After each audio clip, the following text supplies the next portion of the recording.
ପୂର୍ବରୁ ହିନ୍ଦୁସ୍ତାନକୁ ସୁନାର ଚିଡ଼ିଆ କୁହାଯାଉଥିଲା।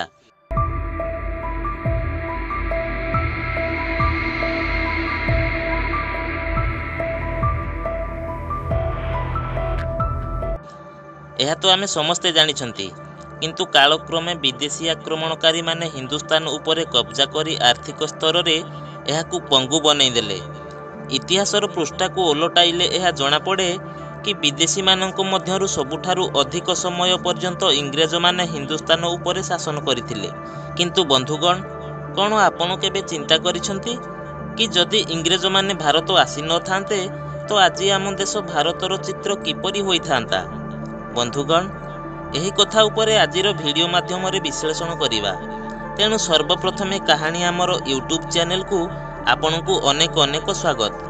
ପ୍ରାରମ୍ଭରୁ କିଛି ଇଂରେଜ ଲୋକ କେବଳ ବାଣିଜ୍ୟ ଉଦ୍ଦେଶ୍ୟରେ ହିନ୍ଦୁସ୍ତାନକୁ ଆସିଥିଲେ, କିନ୍ତୁ ସୁନାର ଚିଡ଼ିଆରୁ ବି ଭାରତ ସେମାନଙ୍କୁ ଏତେ ପ୍ରଲୋଭିତ କଲା ଯେ ସେମାନେ ଶାସନ କରିବାକୁ ଚିନ୍ତା କଲେ। ଆଉ ପରବର୍ତ୍ତୀ ସମୟରେ ସେମାନେ ସଫଳ ମଧ୍ୟ ହେଲେ, ଯେଉଁ କାରଣରୁ ସେମାନେ ପାଖାପାଖି 300 ବର୍ଷ ପର୍ଯ୍ୟନ୍ତ ହିନ୍ଦୁସ୍ତାନ ଉପରେ ଶାସନ ଚଳାଇଥିଲେ। ଭାରତକୁ କେବଳ କଥାରେ ସୁନାର ଚିଡ଼ିଆ କୁହାଯାଉନଥିଲା। ଭାରତରେ କୋହିନୂର ଠାରୁ ଆରମ୍ଭ କରି ଦୁନିଆର ସବୁଠାରୁ ବଡ଼ ଅମୂଲ୍ୟ ରତ୍ନର ଭଣ୍ଡାର ଥିଲା। ଇଂରେଜ ଶାସନ ପୂର୍ବରୁ ଭାରତରେ ଯେତେ ସମ୍ପତ୍ତି ଥିଲା ତାହା ଅନ୍ୟ କୌଣସି ଦେଶମାନଙ୍କରେ ନଥିଲା। ଆପଣ ଜାଣି ଆଶ୍ଚର୍ଯ୍ୟ ହେବେ କି ବ୍ରିଟିଶ ଶାସନ ସମୟରେ ଇଂରେଜମାନେ ଭାରତରୁ ପ୍ରତ୍ୟେକ ବର୍ଷ 4 ମିଲିୟନ ପାଉଣ୍ଡର ଧନ ବୋହି ନେଉଥିଲେ। କିନ୍ତୁ ଏହି ବର୍ଷଗୁଡ଼ିକରେ ବ୍ରିଟିଶ ସରକାର ସାମାଜିକ ଓ ଆର୍ଥିକ ସ୍ତରରେ ହିନ୍ଦୁସ୍ତାନକୁ ଶୋଷଣ କରିଚାଲିଲା। ସପ୍ତଦଶ ଶତାବ୍ଦୀରେ ଯେବେ ଇଂରେଜମାନେ ଭାରତକୁ ସର୍ବପ୍ରଥମେ ଆସିଥିଲେ ତ ସେମାନଙ୍କର ମୁଖ୍ୟ ଉଦ୍ଦେଶ୍ୟ ବ୍ୟାପାର ଥିଲା। କିନ୍ତୁ ଭାରତର ସମୃଦ୍ଧି ଦେଖି ସେମାନେ ବ୍ୟାପାର ବାହାନାରେ କୂଟ ଚକ୍ରାନ୍ତ କରିବାକୁ ଲାଗିଲେ, ଯେମିତିକି ହିନ୍ଦୁସ୍ତାନ ଉପରେ ଶାସନ କରିହେବ।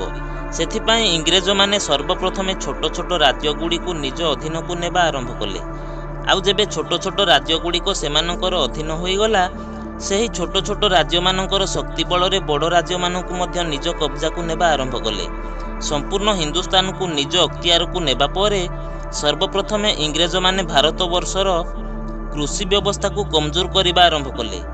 ପାରମ୍ପରିକ ଫସଲ ବଦଳରେ କୃଷକମାନଙ୍କୁ ଚା', ତମ୍ବାକୁ, ରାଶି, କପା ଭଳି ଦ୍ରବ୍ୟକୁ ଉତ୍ପାଦନ କରିବା ପାଇଁ ବାଧ୍ୟ କରାଇଲେ।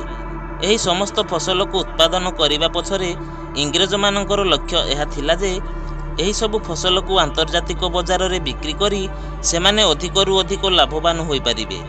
ଇଂରେଜମାନେ ଜମିଦାରମାନଙ୍କ ପାଖରୁ ଜମି ହଡ଼ପ କରି ତାଙ୍କ ନିଜ ହିସାବରେ ଜମିଦାର ବନାଇଲେ, ଯାହାକି ସେମାନେ ଇଂରେଜମାନଙ୍କର ପ୍ରତ୍ୟେକ କଥାର ପାଳନ କରିବେ। ପ୍ରତ୍ୟେକ ଜିନିଷର ଭଡ଼ାର କର ବୃଦ୍ଧି କରିଦିଆଗଲା, ଯେଉଁଥିପାଇଁ ପୂର୍ବରୁ ଋଣରେ ଥିବା ଚାଷୀମାନଙ୍କର ଋଣଭାର ଆହୁରି ବଢ଼ିଗଲା। ସେଥିପାଇଁ ଏହା କୁହାଯାଏ କି ଇଂରେଜମାନେ ଯଦି ଆମ ଭାରତକୁ ଆସିନଥାନ୍ତେ ତ କୃଷି କ୍ଷେତ୍ରରେ ଭାରତ ଅଗ୍ରଣୀ ଦେଶମାନଙ୍କ ମଧ୍ୟରେ ଶୀର୍ଷରେ ଥାନ୍ତା। ଏତିକି ନୁହେଁ, ଇଂରେଜମାନେ ଭାରତର କପଡ଼ା ବ୍ୟବସାୟକୁ ସମ୍ପୂର୍ଣ୍ଣ ଖତମ କରିଦେଲେ। ଇଂରେଜ ସରକାର ଭାରତରେ କପଡ଼ା ପ୍ରସ୍ତୁତ ପାଇଁ କଞ୍ଚାମାଲ ଶସ୍ତାରେ କ୍ରୟ କରି ସେହି ଦ୍ରବ୍ୟକୁ ଇଂଲଣ୍ଡରେ ମେସିନ୍ ଦ୍ୱାରା ପ୍ରସ୍ତୁତ କରି ସେହି ଜିନିଷକୁ ଭାରତରେ ଉଚ୍ଚା ଦରରେ ବିକ୍ରି କରିବାକୁ ଲାଗିଲେ। ପରବର୍ତ୍ତୀ ସମୟରେ ଇଂରେଜ ସରକାର କପଡ଼ା ପ୍ରସ୍ତୁତ କରିବାର ମେସିନ୍ ଭାରତରେ ବସାଇଲା। ଏହିଠାରେ ଇଂଲଣ୍ଡ ତୁଳନାରେ ଶସ୍ତାରେ ଶ୍ରମିକ ମିଳିଗଲା, ଯେଉଁଥିପାଇଁ ତାଙ୍କ ବ୍ୟାପାରରେ ଅଧିକ ଲାଭ ହେବାକୁ ଲାଗିଲା। ଏହିପରି ଭାବରେ ଭାରତର କାରିଗରମାନଙ୍କୁ ବିଦେଶୀ ବଜାରରେ ପ୍ରବେଶ କରିବା ଅତ୍ୟନ୍ତ କଠିନ ହୋଇଗଲା। ଆଉ ଦେଶରେ ଗଚ୍ଛିତ ପରମ୍ପରାଗତ ବସ୍ତ୍ରଶିଳ୍ପର ଧ୍ୱଂସ ହୋଇଗଲା। ଦେଶ ଆର୍ଥିକ ସ୍ତରରେ ଧୀରେ ଧୀରେ କମଜୋର ହେବାକୁ ଲାଗିଲା, ଯେଉଁ କାରଣରୁ ଆମର ଦେଶ ରପ୍ତାନିକାରୀ ରୂପରେ ଜଣାଯାଉଥିଲା ତାହା କେବଳ ଆମଦାନୀକାରୀ ହୋଇ ରହିଗଲା। ଏତିକି ନୁହେଁ, ଇଂରେଜମାନେ ଆମର ସାମାଜିକ ପରମ୍ପରାକୁ ବି ନିଜ ଅନୁସାରେ ସନ୍ନିବେଶ କରିବାକୁ ଚେଷ୍ଟା କଲେ, ଯାହା ଏକ ପରିମାଣରେ ସଫଳ ମଧ୍ୟ ହେଲା। ପୂର୍ବରୁ ଆମ ଦେଶରେ ଶିକ୍ଷା ପାଇଁ ଗୁରୁକୁଳ ହେଉଥିଲା। ଇଂରେଜମାନେ ୱେଷ୍ଟର୍ଣ୍ଣ କଲଚର ସ୍କୁଲକୁ ପରିଚୟ କରାଇଲେ, ଆଉ ସେବେଠାରୁ ଆଜି ପର୍ଯ୍ୟନ୍ତ ସ୍କୁଲରେ ହିଁ ଆମେ ପଢ଼ୁଅଛେ। ଏହି ସ୍କୁଲର ଉଦ୍ଦେଶ୍ୟ ଭାରତୀୟଙ୍କୁ ଶିକ୍ଷିତ କରିବାର ନଥିଲା। ବୋଧହୁଏ ଇଂରେଜମାନଙ୍କୁ ନିଜର ଚାକର କିମ୍ବା କର୍ମଚାରୀମାନଙ୍କୁ କୁଶଳୀ ଭାରତୀୟଙ୍କର ଆବଶ୍ୟକ ଥିଲା। ଆଜି ଆମେ ଯେଉଁ ସାର୍ଟ ପ୍ୟାଣ୍ଟ ପିନ୍ଧୁଅଛେ ତାହା ଇଂରେଜ ସରକାରଙ୍କର ଦାନ ଅଟେ। ଯଦି ଇଂରେଜ ଭାରତକୁ ଆସିନଥାନ୍ତେ ବୋଧହୁଏ ହୋଇପାରେ ଆଜି ମଧ୍ୟ ଆମେ ସ୍କୁଲ ବଦଳରେ ଗୁରୁକୁଳରେ ଶିକ୍ଷା ଲାଭ କରୁଥାନ୍ତେ, ଆଉ ଧୋତି କୁର୍ତ୍ତାର ହିଁ ପରିଧାନ କରୁଥାନ୍ତେ। ଆଉ ଶେଷରେ ଇଂରେଜମାନେ ଯାଉ ଯାଉ ଭାରତକୁ ଦୁଇ ଭାଗରେ ଭାଗ କରି ଏହାର ଭୌଗୋଳିକ ସ୍ଥିତିକୁ ମଧ୍ୟ ପରିବର୍ତ୍ତନ କରିଦେଲେ। 1947ର ବଣ୍ଟନ ସମୟରେ ଯେଉଁ ପରିସ୍ଥିତି ହୋଇଥିଲା ତାହା ଇତିହାସ ପୃଷ୍ଠାରେ ଲିପିବଦ୍ଧ ହୋଇଅଛି। କିନ୍ତୁ ବନ୍ଧୁଗଣ, ଯେମିତି କୁହାଯାଏ ନା, ପ୍ରତ୍ୟେକ ଶାସନରେ କିଛି ଖରାପ ହୋଇଥାଏ ଆଉ କିଛି ଭଲ ମଧ୍ୟ ହୋଇଥାଏ। ଇଂରେଜ ଶାସନ ସମୟରେ ଭାରତରେ କିଛି କାମ ଭଲ ମଧ୍ୟ ହୋଇଅଛି। ଆଜି ଯେଉଁ ରେଲୱେକୁ ଭାରତର ଲାଇଫଲାଇନ୍ କୁହାଯାଉଅଛି ତାହା ଇଂରେଜମାନଙ୍କର ଦାନ ଅଟେ। ଭାରତରେ ଉଡ଼ାଜାହାଜ ସେବା ମଧ୍ୟ ଇଂରେଜମାନଙ୍କ ଦ୍ୱାରା ହୋଇଥିଲା। ସେଥିପାଇଁ ଏହା କୁହାଯାଇପାରେ କି ଯଦି ଏହି ଦୁଇଟି ଜିନିଷ ଇଂରେଜ ଆମକୁ ଦେଇନଥାନ୍ତେ ତ ବୋଧହୁଏ ଏହି ଦୁଇ କ୍ଷେତ୍ରରେ ଆମେ ଏତେ ଆଗକୁ ଯାଇପାରି ନଥାନ୍ତେ। ଭାରତରେ ସେହି ସମୟରେ ମହଜୁଦ କେତେକ କୁପ୍ରଥାକୁ ମଧ୍ୟ ଇଂରେଜମାନେ ବନ୍ଦ କରିଥିଲେ, ଯେଉଁଥିରେ ମୁଖ୍ୟତଃ ସତୀଦାହ ପ୍ରଥା ସାମିଲ ଅଛି। ଇଂରେଜମାନେ ଆସିବା ପୂର୍ବରୁ ଆମ ଦେଶ କେତେକ ଛୋଟ ଛୋଟ ଖଣ୍ଡରେ ବାଣ୍ଟି ହୋଇଥିଲା, ଯାହାକୁ ଇଂରେଜ ସରକାର ଗୋଟିଏ ଭାରତ ଗଠନ କଲେ। ଏଥିପାଇଁ ଏହା ଅନୁଭବ କରାଯାଇପାରେ କି ଯଦି ଇଂରେଜ ଭାରତକୁ ଆସିନଥାନ୍ତେ ତ ହୋଇପାରେ ଆଜି ମଧ୍ୟ ହିନ୍ଦୁସ୍ତାନ ଛୋଟ ଛୋଟ ଖଣ୍ଡରେ ରହିଥାନ୍ତା। ଇଂରେଜ ହିଁ ସର୍ବପ୍ରଥମେ ଆମ ଦେଶରେ ସଂସଦୀୟ ନିର୍ବାଚନ କରାଇଥିଲେ।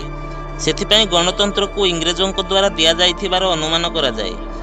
ଏହିସବୁ ବ୍ୟତୀତ ଇଂରେଜମାନେ ଭାରତରେ କେତେକ ଭବନ ନିର୍ମାଣ କରାଇଥିଲେ, ଯାହା ପାଇଁ ଆଜି ଆମେ ଗର୍ବ କରୁଅଛେ, ଯେଉଁଥିରେ ଆମର ସଂସଦ ଭବନ ଓ ରାୟସେନା ହିଲରେ ନିର୍ମାଣାଧୀନ ରାଷ୍ଟ୍ରପତି ଭବନ ମୁଖ୍ୟ ଅଟେ। ତ ବନ୍ଧୁଗଣ, ଆଶା କରେ ଆମର ଏହି ପ୍ରସ୍ତୁତି ଆପଣଙ୍କୁ ଭଲ ଲାଗିଥିବ। ଯଦି ଇଂରେଜ ଭାରତ ଆସିନଥାନ୍ତେ ତ କିପରି ହୋଇଥାନ୍ତା ହିନ୍ଦୁସ୍ତାନର ଚିତ୍ର? କମେଣ୍ଟ ମାଧ୍ୟମରେ ନିଶ୍ଚିନ୍ତ ଜଣାଇବେ।